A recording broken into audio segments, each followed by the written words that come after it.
오늘 아침에 뉴스를 보니까 대형 사고가 났더라고요. 이태원에서 149명이 이렇게 사망하는 사고가 이렇게 났나 봐요. 그 소식을 접하면서 마음 가운데 참 안타까움도 있고, 어떻게 그 젊은 사람들이 많이 이렇게 사망한 것 같더라고요. 그래서 마음에 더 참 그랬었는데, 그럴지라도 우리는 말씀으로 이 시간 참 귀한 시간이 되었으면 좋겠습니다. 오늘은 창세기 16장 말씀 한번 보겠습니다.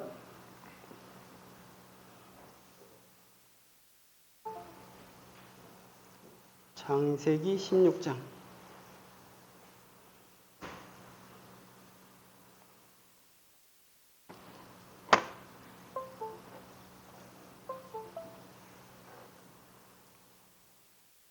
16장 마지막 절.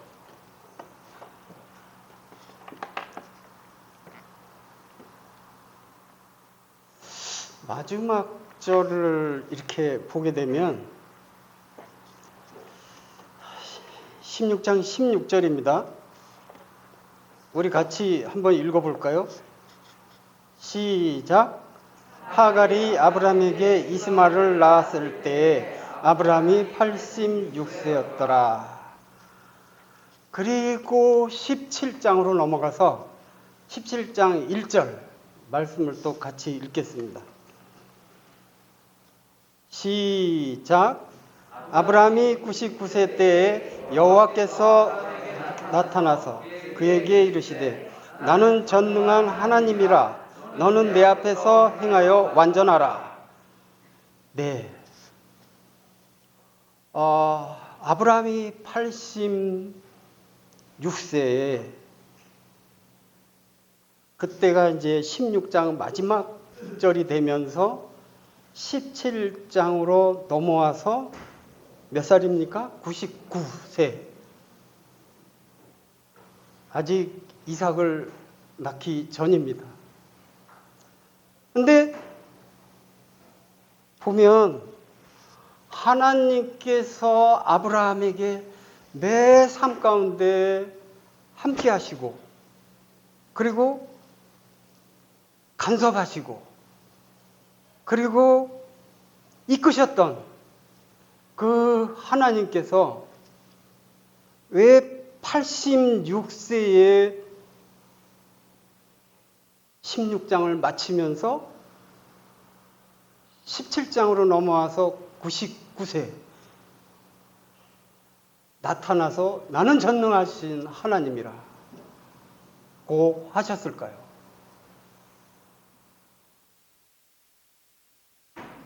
이 하나님이 침묵을 하셨다는 것이 됩니다.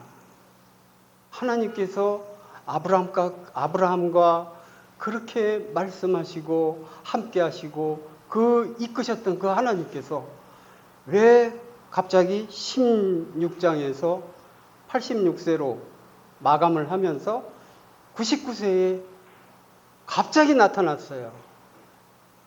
왜? 나타나셔서 나는 전능한 하나님이라.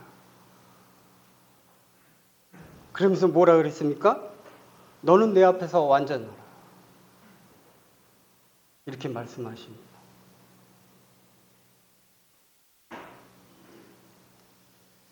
이 전능한 하나님이라고 하는 것은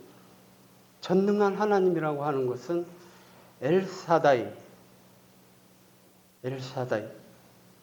하나님께서 팔을 넓게 벌리고 품어주시는 그러한 품도 되겠습니다. 그리고 엄마와 같은 마음으로 전능한 하나님이 나에게 다가오신다는 그러한 의미도 있습니다. 하나님 앞에 있어야 되는 전능한 하나님이십니다. 엘사다이. 그런데 왜 아브라함에게 86세 때에서 99세, 요걸 계산하면 13년간이라는 숫자가 나옵니다. 13년 동안 왜 하나님께서는 침묵하셨을까요? 이유가 무엇일까요? 그것은 바로 이스마엘 때문이었습니다. 하갈이 아브라함의 아들을 낳음에 아브라함이 하갈이 낳은 그 아들을 이름하여 이스마엘이라 하였더라. 15절에 말씀합니다.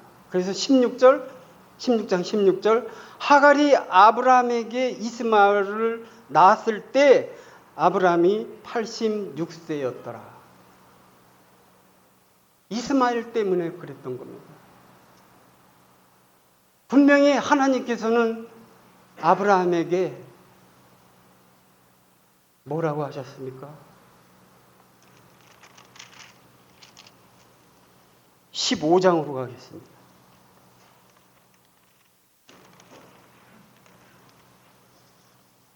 15장 1절부터 제가 읽어보겠습니다. 이후에 여호와의 말씀이 환상 중에 아브라함에게 임하여 이르시되 아브라함아 두려워하지 말라. 나는 내 방패요 너의 지극히 큰 상급이니라. 아브라함이 이르되 주 여호와여 무엇을 내게 주시려 하나이까? 나는 자식이 없사오니 나의 상속자는 이 다메섹 사람 엘리에셀이니이다. 아브라함이 또 이르되 주께서 내게 씨를 주지 아니하셨으니 내 집에서 길린 자가 내 상속자가 될 것이니이다. 여호와의 말씀이 그에게 임하여 이르시되 그 사람이 내 상속자가 아니라 내 몸에서 날 자가 내 상속자가 되리라 하시고 그를 이끌고 밖으로 나가 이르시되 하늘을 우러러 무뼈를 셀 수 있나 보라. 또 그에게 이르시되 내 자손이 이와 같으리라. 아브라함에게 하나님께서 말씀하셨어요. 내 자손이 너로 말미암아 이 셀 수 없는 이 별보다 많겠다고 이렇게 말씀합니다. 아브라함이 여호와를 믿으니 여호와께서 그의 일을 그의 의로 여기시고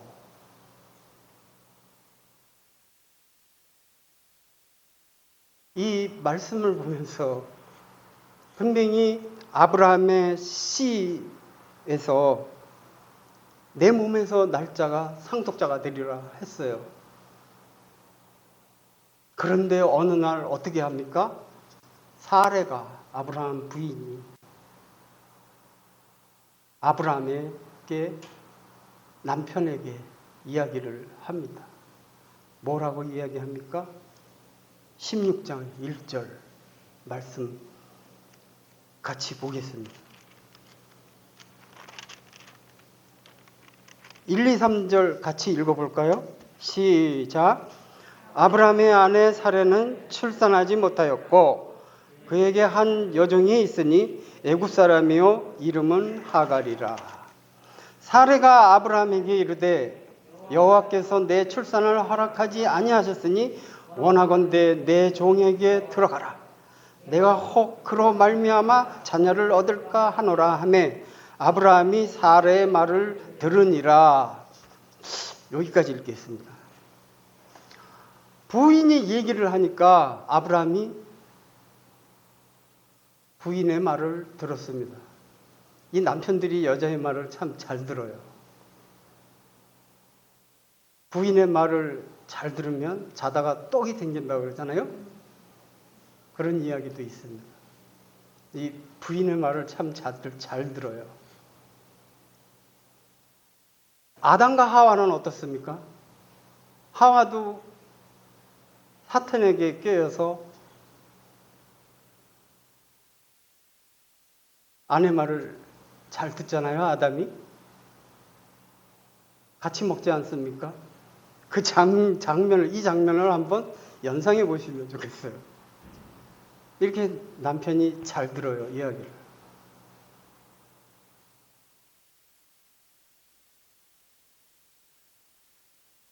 그래서 아브라함의 아내 사레가 하가를, 여종을 아브라함에게 청합니다. 그래서 임신을 하게 되고 아기를 낳는데 이스마엘이라는 아이를 낳습니다. 분명히 하나님께서는 아브라함에게 말씀하셨어요. 그런데 사레가 어느 날 갑자기 이야기를 합니다. 이거 아마 아브라함도 그랬을 것 같아요. 그래, 여종한테 하더라도 내 씨니까 상속자가 되겠지. 육신의 생각은 사망을 낳고 영의 생각은 생명과 평안이라고 했습니다.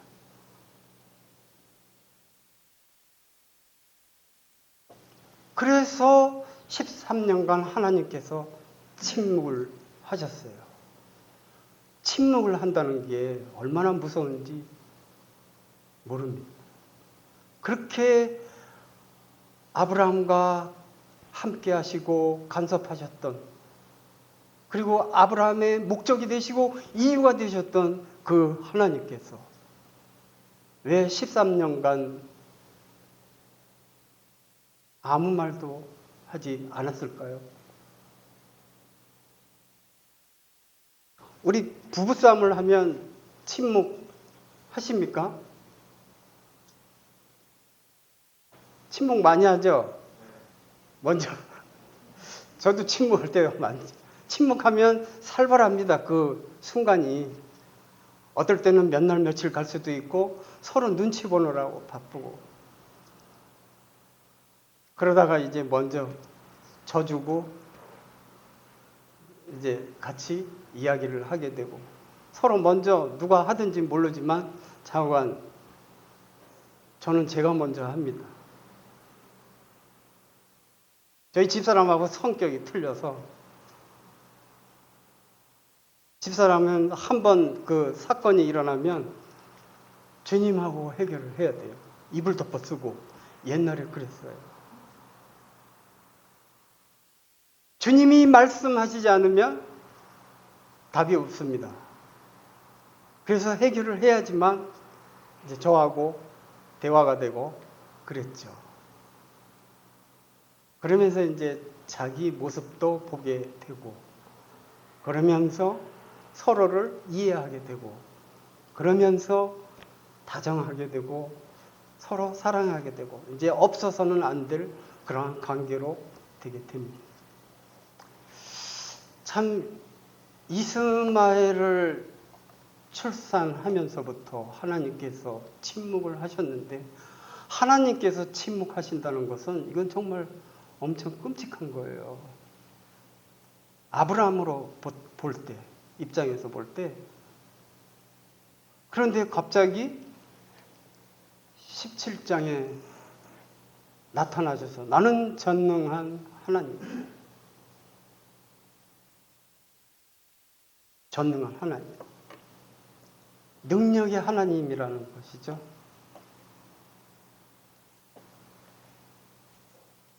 정말 그 하나님께서는 그런 그 아브라함에게 찾아오셨다는 거죠. 침묵하시다가. 그래서 나는 전능한 하나님이다. 그리고 내 앞에서 행하여 완전하라 하십니다.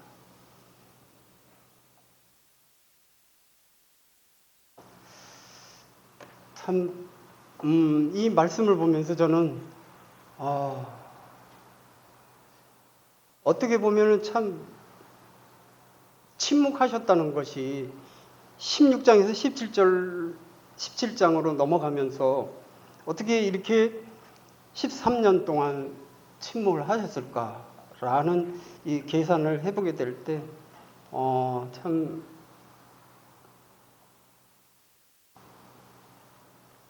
그래서 2절 말씀을 보면, 내가 내 언약을 나와 너 사이에 두어 너를 크게 번성하게 하리라 하시니, 아브라함이 뭐라 그럽니까? 아브라함이 엎드렸더니 하나님이 또 그에게 말씀하여 이르시되, 보라, 내 언약이 너와 함께 있으니 너는 여러 민족의 아버지가 될지라 하면서 말씀하셔요. 그러면서 뭐라 그러냐면 아브라함의 이름을 바꿔줍니다. 여기서부터 아브라함으로 바꿔요.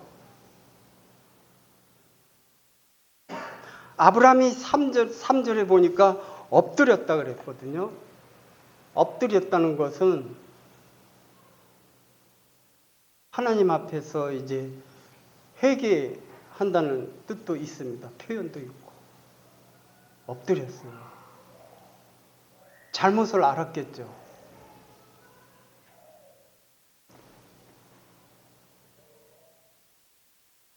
그래서 5절에 너를 여러 민족의 아버지가 되게 한다고 이렇게 말씀을 하십니다. 이거는 전에도 아브라함에게 말씀했어요. 하나님께서. 그래서 6절에 내가 너로 심히 번성하게 하리니 내가 내게서 내 민족들이 나게 하며 왕들이 내게로부터 나오리라. 내가 내 언약을 나와 너 및 내 대대의 후손 사이에 세워서 영원한 언약을 삼고 너와 내 후손의 하나님이 되리라. 이렇게 말씀하세요. 참 하나님은 사랑이 많으시다는 것을 이 말씀을 보면서 그렇게 13년 동안 아무 말씀 안 하시다가 이렇게 찾아오셔서 말씀하시는 거예요. 너로 인해서 많은 민족이 나고 계속 되풀이하는 겁니다. 그 이름을 바꿔줄 때는 이건 참 놀라운 거거든요. 너는 내 앞에서 행하여 완전하라. 아마도 그 아브라함은 하나님 앞보다 사례 앞에서 부인 앞에서 많은 행동을 한 것처럼 보입니다. 왜냐하면 어떻게 하면 그 아내를 기쁘게 할까를 생각하고 그녀의 겉면을 따랐던 것이죠. 아브라함. 그는 그래서 하나님을 믿는 믿음의 자리에서 떠나 있었어요.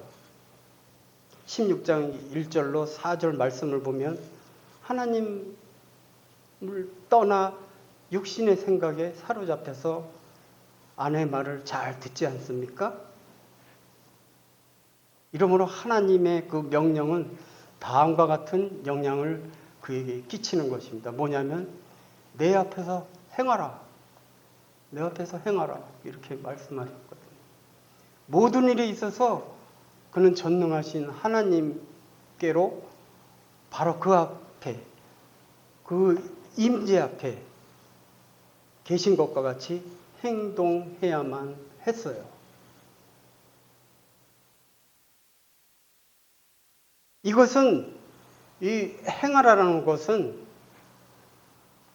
억압하고 어떻게 보면은 억압을 당하는 그 거북한 그런 것이 아니라 생활이 아니라 거룩하고 하나님 앞에서 거룩하고 즐겁고 만족한 생활이라는 것입니다.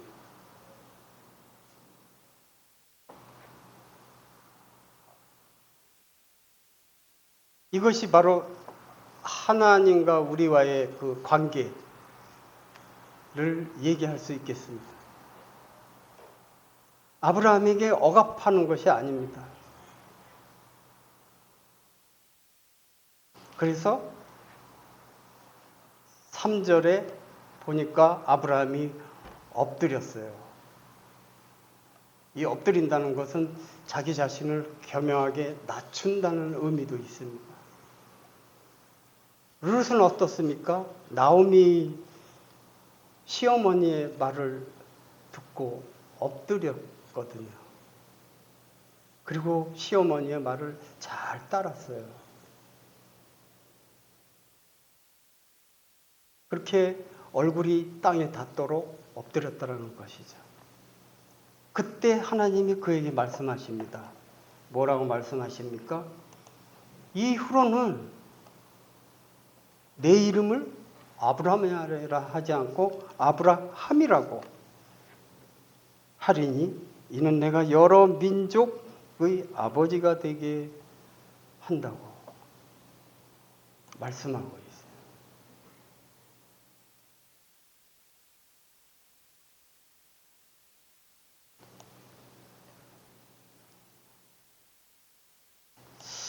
이 말씀을 보면 아브라함은 많은 무리의 아비라고 하는 뜻입니다. 아브라함은 온 마음을 다하여 하나님의 그 뜻에 순종한다고 하는 것입니다. 그래서 그의 품성이 변화를 받는 것이죠. 이름이 변화될 때는 야곱도 그렇고 야곱에서 이스라엘로 바뀌었잖아요. 이 이름이 바뀔 때는 그 변화가 일어나는 것입니다. 완전하게 복종하였을 때 완전한 성품의 변화가 오는 것이죠. 우리 안에 그리스도께서 사시는 것처럼. 그래서 우리가 갈라디아서 2장 20절 말씀을 보면 나와 있죠.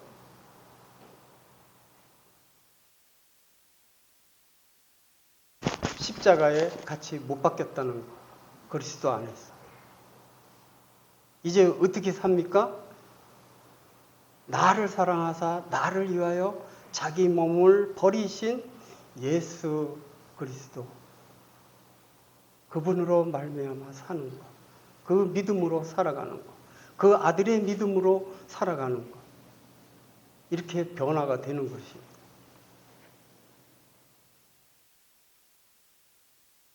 이 변화가 된다는 것은 우리의 삶 가운데 예수 그리스도로 말미암아 완전하게 굴복한다는 뜻도 있습니다. 그런 의미도 있습니다.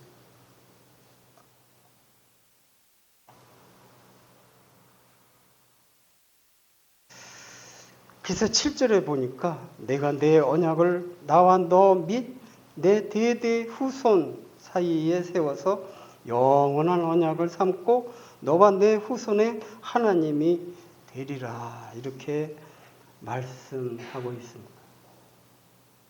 그리고 8절에 보니까 내가 너와 내 후손에게 내가 거류하는 이 땅 곧 가나안 온 땅을 주어 영원한 기업이 되게 하고 나는 그들의 하나님이 되리라. 이렇게 언약을 말씀하십니다. 아브라함에게. 이름도 아브라함으로 바꿔서. 그리고 하나님께서는 9절에 보니까 하나님이 또 아브라함에게 이르시되 그런즉 너는 내 언약을 지키고 내 후손도 대대로 지키라. 너희 중 남자는 다 할례를 받으라. 이것이 나와 너희와 너희 후손 사이에 지킬 내 언약이니라. 이렇게 말씀하세요. 너희는 포피를 베어라. 이것이 나와 너희 사이의 언약의 표징이라 했어요. 할례는 무엇입니까? 이 표피를 벤다는 것은 무엇을 의미합니까?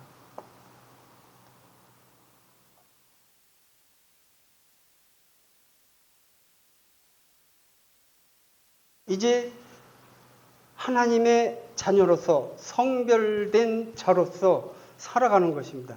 옛 성품을 이제 버리고 옛 것은 지나간 거예요. 이제 지나갔으니 보라 새 것이 되었도다. 우리는 새로운 피조물이 되었거든요. 예수 그리스도로 말미암아.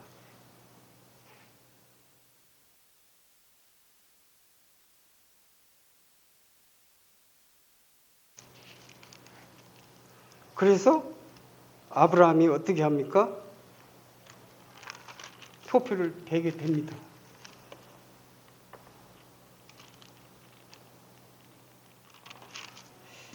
16절 말씀을 볼까요?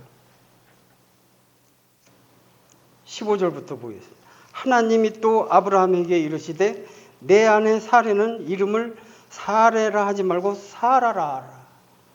아내의 이름도 이제 사레에서 사라로 바꿉니다. 그리고 내가 그에게 복을 주어 그가 내게 아들을 낳아주게 하며 내가 그에게 복을 주어 그를 여러 민족의 어머니가 되게 하리니 민족의 여러 왕이 그에게서 나리라. 이렇게 말씀을 해요. 그런데 17절 보니까 뭐라고 아브라함이 이야기를 합니까? 아브라함이 엎드려 웃으며 마음속으로 이르되 아니 백세된 사람이 어찌 자식을 낳을까? 사라는 90세니 어찌 출산을 하리요? 이렇게 얘기를 하는 거예요. 속으로 웃으면서. 분명히 하나님께서는 아브라함에게 이름도 바꿔가면서 이야기를 했어요. 그런데 지금 또 엎드리고 그랬던 아브라함이 뭐라 그럽니까? 속으로 웃으면서. 아니 나이기에 이렇게 많이 먹었는데 어떻게 아기를 낳을 수 있겠냐고. 아내도 마찬가지. 그러면서 이렇게 이야기를 합니다. 그래서 18절 보니까 아브라함이 이에 하나님께 아뢰되 이스마엘이나 하나님 앞에 살기를 원하나이다. 이스마엘을 두둔하고 있습니다. 이건 육신으로 난 육신의 생각으로 자기 마음대로 아내로 인해서 낳게 된 거거든요. 자기 생각대로 해서 이렇게 난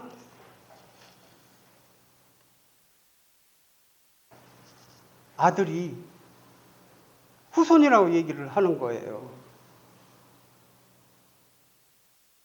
그래서 하나님이 뭐라 그럽니까?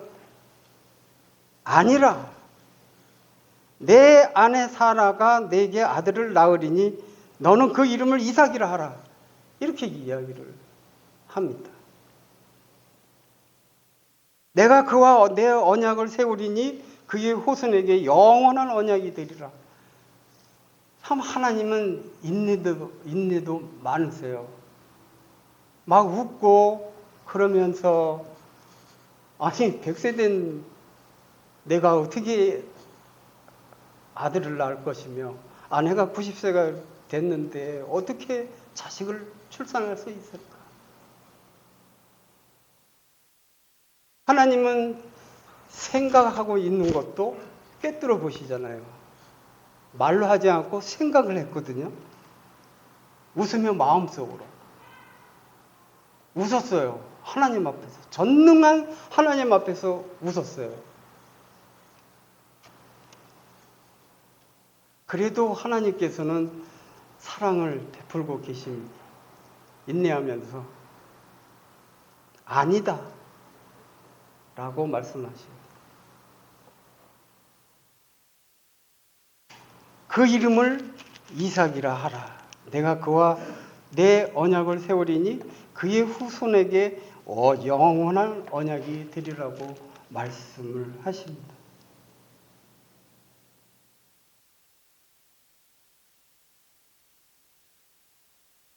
이스마엘도 번성을 하겠다 생육하고, 그러나 너의 자손은 그 씨가 아니다, 이삭이라고 이야기를 합니다. 내 언약은 내가 내년 이 시기에 사라가 내게 낳을 이삭과 세우리라. 하나님이 아브라함과 말씀을 마치시고 그를 떠나 올라가셨더라. 하나님이 이 말씀을 하시고 올라가셨어요.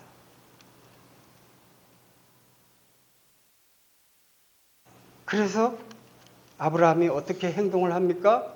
이제 모든 집사람들을 모아놓고 포피를 베고 이제 하나님의 말씀에 순종하려고 합니다. 24절에 보니까 아브라함이 그의 포피를 벤 때는 99세였고 그의 아들 이스마엘이 그의 포피를 벤 때는 13세였더라.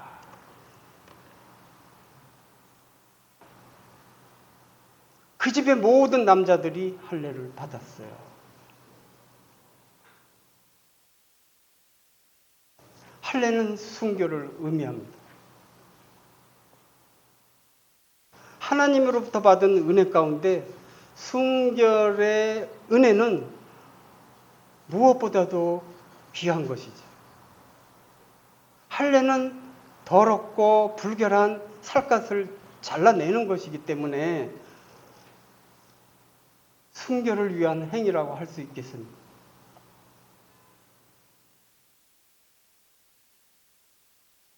의학적인 측면에서 볼 때는 그 포피를 이렇게 벤다는 게 쓸모없는 거거든요. 그리고 성생활 하는데 도움을 주지 못합니다. 세균이 많고. 그래서 남성들이 시행하는 포경수술의 이유가 그것 때문이죠. 불편하잖아요. 그래서 하나님께서 그렇게 다 여러 가지 생각하셔가지고 이렇게 은혜를 베푸시는 겁니다. 그 잘라낼 때의 고통은 어떻겠습니까? 엄청 아프죠. 지금은 시술이 좋아가지고 잘 아프지도 않게 하지만 이 당시에는 뭐가 있습니까? 도구가 없잖아요. 날카롭게 돌을 칼처럼 만들어가지고 포피를 베어서.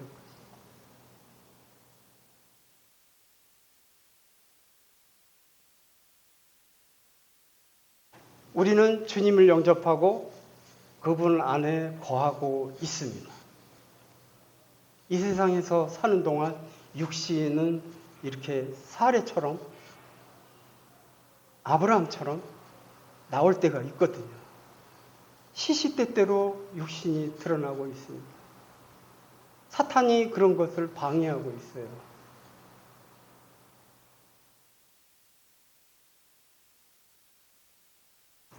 여정을 통해서 그 아기를 낳아가지고 우리의 씨앗을 만들자. 이렇게 사탄은 교묘한 방법으로 유혹을 합니다. 거기에 넘어가는 것이죠. 육신의 생각은 사망이요 영의 생각은 생명과 평안이라고 로마서 8장에 말씀하고 있어요.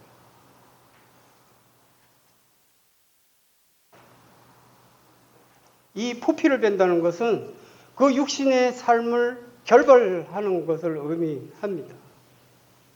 이제 주님 뜻대로 살겠다는, 이제 옛사람은 벗어버리고 이제 우리의 속사람을 위해서 산다는 것이죠. 이 옛 성품을 지닌 채 살아간다면 어떻겠어요? 하나님을 기쁘시게 할 수 있겠습니까? 없잖아요.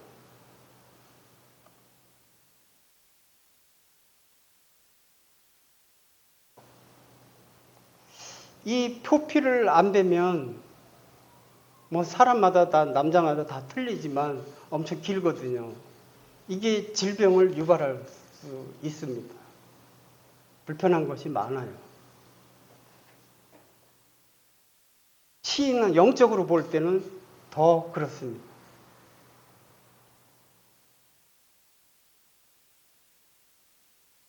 누구든지 그리스도 안에 있으면 새로운 피조물이다. 그 새 것이 되었기 때문에 우리는 새로운 피조물이 되었거든요. 보라, 새 것이 되었도다. 고린도전서 5장 17절에 말씀하고 있습니다. 이전에 그 육신의 정욕, 이전에 내가 누렸던 것들, 그런 육신의 생각들을 이제 영의 것으로 완전히 이 할례를, 우리는 할례를, 영적인 할례를 받은 자들이거든요. 구별된 자들입니다. 이 몸된 교회 안에 구별된 자들이에요. 주님이 우리를 그렇게 불러주셔서 교회 가운데 거하게 하셨는데 계속 육신적으로 이 아브라함과 사례처럼 육신적으로 살아간다면, 사탄의 유혹에 젖어서 살아간다면 우리의 삶은 어떻겠습니까? 믿음이 없이는 하나님을 기쁘시게 못한다 그랬습니다.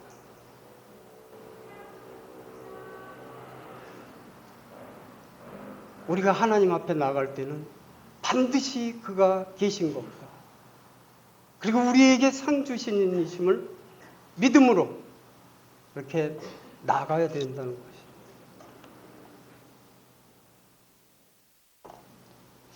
아브라함이 99세에 할례를 받았으니까 그것 아픔이 얼마나 크겠어요. 근데 그 아픔을 인내하면서 집안에 있는 모든 남자들은 전부 할례를 거행하게 됩니다.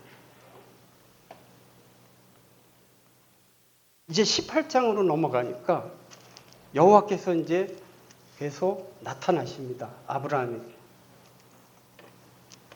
여호와께서 마므레 상수리 나무들이 있는 곳에서 아브라함에게 나타나시니라. 날이 뜨거울 때 그가 장막문에 앉아 있다가 눈을 들어본즉 사람 셋이 맞은편에서 있는지라. 그가 그들을 보자 곧 장막문에서 달려나가 영접하며 몸을 땅에 굽혀 이르되 내 주여 내가 주께 은혜를 입었사오면 원하건대 종을 떠나 지나가지 마시옵고 물을 조금 가져오게 하사 당신들의 발을 씻으시고 나무 아래서 쉬소서. 그러면서 이제 말씀합니다.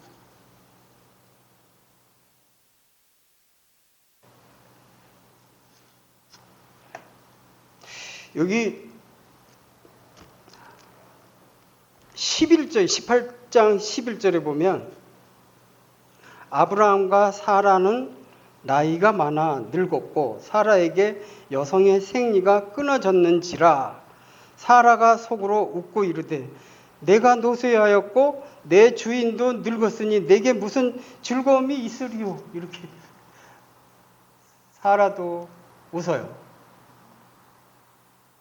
어떻게 내가 그 아이를 낳겠냐고.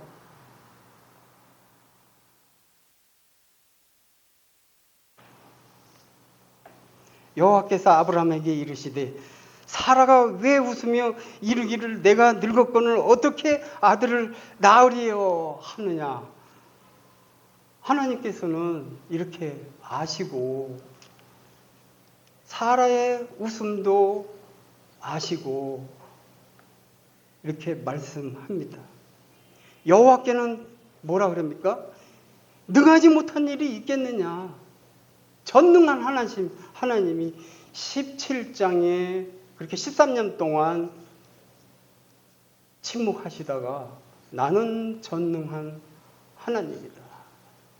이 하나님이 무슨 일이든 못하겠습니까?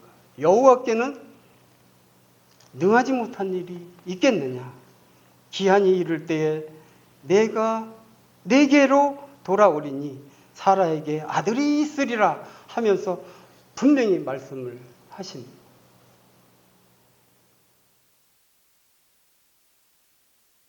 근데 사라는 뭐라 그럽니까? 그 다음 구절. 사라가 두려워서 부인하여 이르되 내가 웃지 않았나이다. 이르시되 아니라 내가 웃었느니라. 계속 변명해요. 안 웃었다고 얘기를 합니다. 하나님 앞에서, 전능하신 하나님 앞에서 우리의 모습이 이런 모습 아닙니까? 너는 맞다고, 너 맞아. 맞는데 왜 자꾸 아니라고 그러니? 우리는 말씀을 보면서, 우리가 아침에 일어나면 어디 봅니까? 거울을 많이 보잖아요. 그리고 깨끗하게 씻고 화장하고 그럽니다. 우리는 말씀 앞에서 우리 자신을 비춰 봐야 됩니다. 그리고 항상 내 마음을 점검해야 됩니다.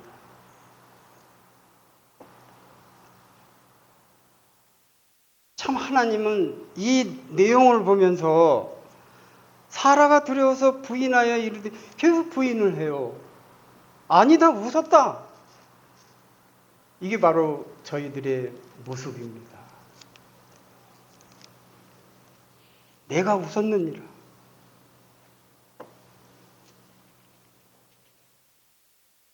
그래서 이제 어떻게 됩니까? 정말 이후에 이삭이 태어나게 됩니다.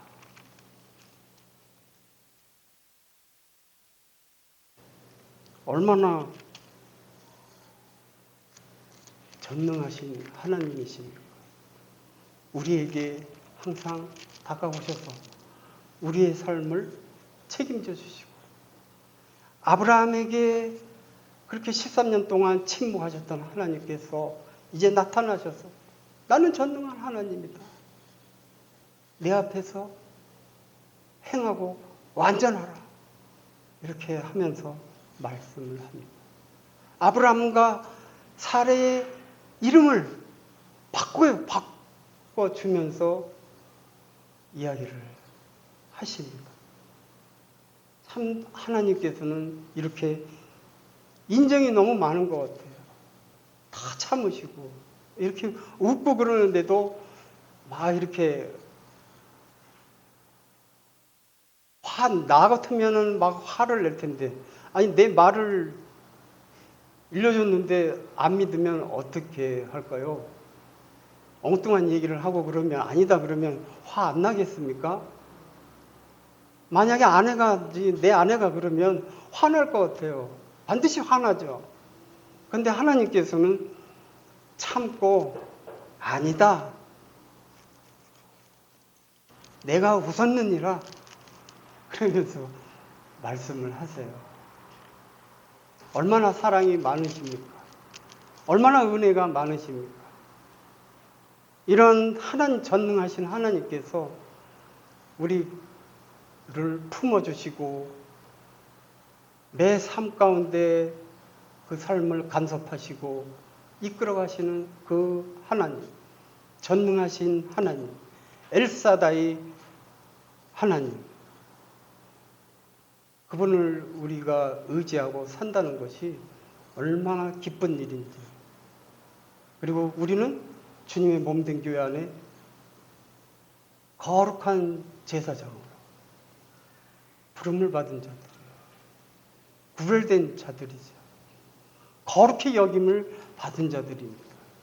그래서 우리의 삶이 힘들고 지치고 어렵다고 할지라도 그 전능하신 하나님을, 아브라함에게 찾아오셔서 그렇게 간섭하시고 그 삶을 이끌어 가시는 그 하나님을 의지하면서 소망 가운데 다시 오실 그 주님을 바라보면서 산다면 우리의 삶이 바뀌지 않겠습니까?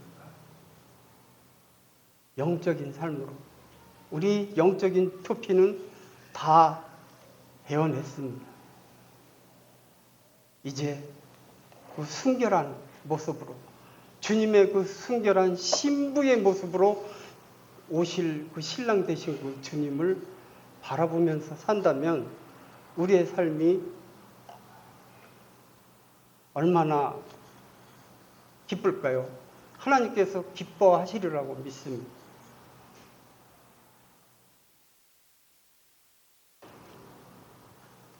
결론을 하자면, 말씀드리자면, 아브라함의 가정에 애굽 여인 하가를 통해서 불미스러운 일이 발생했어요. 그리고 하나님께서는 13년간이라는 그 세월을 침묵하셨어요. 그의 나이 99세 때 하나님은 아브라함에게 나타나셔서 나는 전능한 하나님이라 말씀하십니다. 하나님께서는 천지와 만물을 창조하신 분이십니다. 그리고 말씀으로 창조하셨어요. 그리고 말씀으로 주관하시는 분이십니다. 전능한 하나님을 믿는 우리들은 얼마나 마음이 든든하고 믿음직한지, 그리고 어떤 불안이나 염려가 있을 수 있겠습니까? 이 전능하신 하나님을 믿고 의지하고 산다는 것이, 다시 오실 그 전능하신 하나님, 우리의 신랑 되신 예수 그리스도, 그분을 이제 바라고 소망 가운데 다시 오실 그 주님을 순결된 신부로서 우리가 맞이해야 되지 않겠습니까?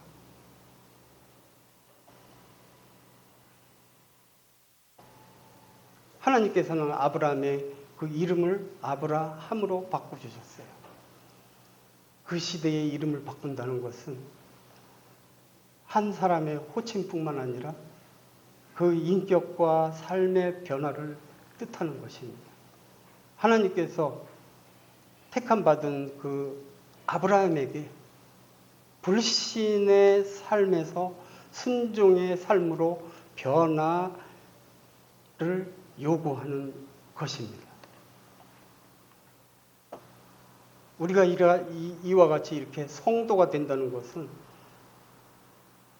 구원받은 기쁨만 누리는 것이 아니라 말씀대로 순종하면서 빛 대신 그 주님 앞에 나가서 그님만을 바라보며 의지하며 살면은 얼마나 우리 주님께서 기뻐하실까 생각해 보게 됩니다. 우리는 이제 육체의 할례가 아니라 마음의 할례를 받았어요.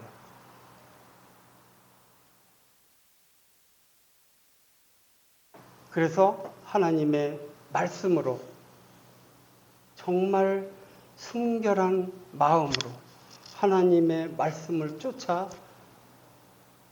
가면서 우리가 장성한 분량에 이르는 그러한 우리 강북교회 형제 자매님들이 되었으면 좋겠습니다. 13년간의 침묵, 우리들은 하나님께서 왜 이렇게 침묵하실까? 왜 아무 말씀도 없으시지? 그럴 때 많이 겪지 않으셨습니까? 내가 잘못했나? 제 마음도 다시금 다스리고 추스리고 그럴 때가 있지 않았나요? 있을 것입니다.